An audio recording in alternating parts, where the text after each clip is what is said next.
तो कुछ भारतीय हमारे साथ इस वक्त मौजूद हैं और उनसे बात करते हैं कि वो क्या सोचते हैं डोनाल्ड ट्रंप के एक बार फिर 47वां राष्ट्रपति वो अमेरिका के बन रहे हैं। भारतीय समुदाय के लिए, इंडियन कम्युनिटी के लिए इसके क्या मायने, आप इसको कैसे देख रहे हैं? तो आप इंडिया में इंडियंस हैं जो अमेरिकन में रहते हैं, आप अब आपने यहाँ की सिटीजनशिप ले ली है, आपके लिए इसके क्या मायने हैं, आप किस तरह से देखते हैं? देखिए, हमारे दिलों दिमाग में अभी भी हिंदुइज्म है, भारतीयता है और हम चाहते हैं कि जो हमारे डोनाल्ड ट्रंप जी हैं वो हमारी तरफ और भारत की तरफ बिल्कुल अच्छी नज़र से देखें और अच्छे ऐसे ख्यालात पैदा करें और जो हमारा रिलेशनशिप है वो बिल्कुल बना रहे। बहुत अच्छी बात है। और उन्होंने जब बांग्लादेश में भारतीयों पर, हिंदुओं पर, माफ कीजिएगा, हिंदुओं पर जब वहां पर उनके खिलाफ अपराध हो रहा था तो उन्होंने ट्वीट भी किया था।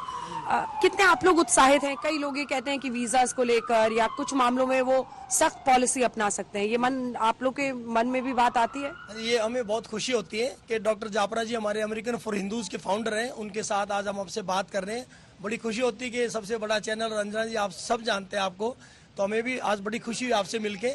और ये बिल्कुल फैक्ट है, उन्होंने डोनाल्ड ट्रंप ने बिल्कुल क्लियरली बोला था आई लव हिंदूज और मैं हिंदू के साथ हूँ। तो इसीलिए कारण अब की बार डॉक्टर साहब जैसे हमारे कैलिफोर्निया में बहुत बड़ा नाम है, तो इन्होंने भी बहुत बड़ी मूवमेंट अमेरिकन फॉर हिंदूज जो चलाई है, उन सभी संस्थाओं ने ट्रंप को वोट दिया है और अब की बार हिंदू लोगों ने भी काफी बढ़ चढ़कर ट्रंप की उसमें आप क्या सोच रहे हैं? मेरा ये कहना है कि डोनाल्ड ट्रंप एक बिजनेसमैन है और बिजनेसमैन कभी भी बिजनेस करता प्रॉफिट के लिए। वो यहाँ की इकोनॉमी को ग्रो करेंगे। अगर अमेरिकन इकोनॉमी ग्रो होगी तो उसका फायदा इंडियन इकोनॉमी को भी होगा। आज American IT companies exponentially grow कर रही है और उनको कांस्टेंट न्यू टैलेंट की रिक्वायरमेंट है, तो उसके कारण अभी भारत में जो यंग जनरेशन आईटी प्रोफेशनल है उनके लिए बहुत अच्छा भविष्य अमेरिका के कारण उनको मिलने वाला है। आप बताइए, आप क्या सोचते हैं? हाँ जी अंजना जी, थैंक यू वेरी मच। नमस्कार, सत श्री अकाल।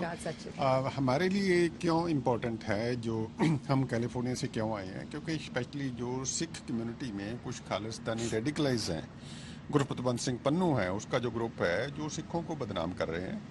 हमारा मैसेज है जो 98% जो सिख कम्युनिटी है, जो हम इसकी एडमिनिस्ट्रेशन के साथ क्लोजली काम करेंगे, उनको बताएंगे, जो स्पेशली कुछ पटेल होंगे, FBI के जब डायरेक्टर होंगे, तुलसी गैबर्ट है, जो भी कोई विवेक जी होंगे, I have to convey the message to them कि that nonsense guy Gurpatwant Pannu does not represent सिखों के साथ उसका बहुत बड़ी बात आप कह रहे हैं इसको। मतलब आप ट्रंप एडमिनिस्ट्रेशन को कन्विंस करेंगे कि पन्नू जो है वो सिख कम्युनिटी को रिप्रेजेंट नहीं करता है, क्योंकि वो पूरी जो उसकी सोच है भारत विरोधी है, और उसके खिलाफ अगर आप कन्विंस करेंगे तो बड़ा कदम हो। क्योंकि जी मेरा फर्ज बनता है as a Sikh, as a true Sikh, क्योंकि because I was born in India, Punjab में बोर्न थे।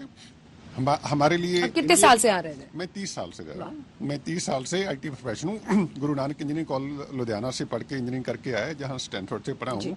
लेकिन एंड ऑफ द डे हमारी रिस्पॉन्सिबिलिटी है भी सिखों को जैसे ये बदनाम कर रहे हैं, कुछ रेडिकलाइज लोग हैं, कुछ इस्लामिक लोगों, कुछ रेडिकलाइजेशन ज़्यादा हो रही है, उनका जो कॉकटेल हो रहा है that's very dangerous for the Sikh community. मैं कोई ऐसा नहीं भी मैं कोई हिंदू कम्युनिटी की या सिर्फ इंडिया की बात करने जहाँ आया हूँ, मैं सभी लोगों की, क्योंकि end of the day Hindu सिखों के बीच में से जो एक नैरेटिव बिल्डअप कर रहे हैं ना कुछ लोग, जो उनको जो हमारी एडमिनिस्ट्रेशन को बताना बहुत जरूरी है कि दीज पीपल जो some of the thug actually जो लाइक गुरपतवंत सिंह पन्नू और Sikhs for justice this and that, they have nothing to do with the Sikh community, they don't represent अस।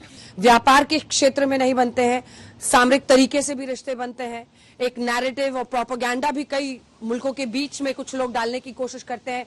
उसको किस तरह से कॉम्बैट करना है, उससे कैसे लड़ना है, उसके लिए अभी से ही जो भारतीय समुदाय के लोग यहाँ पर हैं वो कमर कस ली है उन्होंने डोनाल्ड ट्रंप के स्वेरिंग इन के पहले। तो वो ये चाहते हैं कि भारत का एक अच्छा संदेश धर्मों को लेकर, क्योंकि इधर हिंदू धर्म उसके मूल्यों की बात करने वाले लोग भी हैं, तो सिख धर्म और उसके मूल्यों की भी बात करने वाले, ताकि जो संदेश डोनाल्ड ट्रंप सरकार को भारत की तरफ से जाए, इन धर्मों की तरफ से जाए, वो एक ऐसी हो जिससे कम से कम कोई भी ऐसा फैसला प्रभावित ना हो जो कि कट्टरवाद को रिप्रेजेंट करता हो।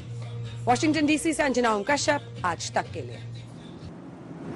तो जो भारतीय समुदाय है यहाँ पर अमेरिका में, उससे डोनाल्ड ट्रंप के आने से बहुत उम्मीदें हैं। उनको सबसे ज्यादा उम्मीदें ये हैं कि दो जो परस्पर साथ देने वाले दो प्रजातंत्र हैं, भारत और अमेरिका, दोनों से ना एक दूसरे को लाभ होगा बल्कि दोनों की मित्रता से विश्व को और लाभ भी हो सकता है। और जैसा आप मेरे पीछे कुछ देख भी सकते हैं, लोग अभी भी जा रहे हैं इस ठंड के बावजूद। जब उन्हें कहा जा रहा है कि वो कैपिटल वन अरीना की तरफ ना जाए, फिर भी इस ठंड के बावजूद लोग कैपिटल वन अरीना की ओर अब धीरे धीरे जाना शुरू हो रहे हैं। हालांकि अभी 6 भी नहीं बजे हैं सुबह और शपथ ग्रहण समारोह जो है वो 12 बजे दोपहर में होगा, लेकिन सभी पहले पहुंच जाना चाहते हैं ताकि उन्हें एक निकट की सीट मिल सके।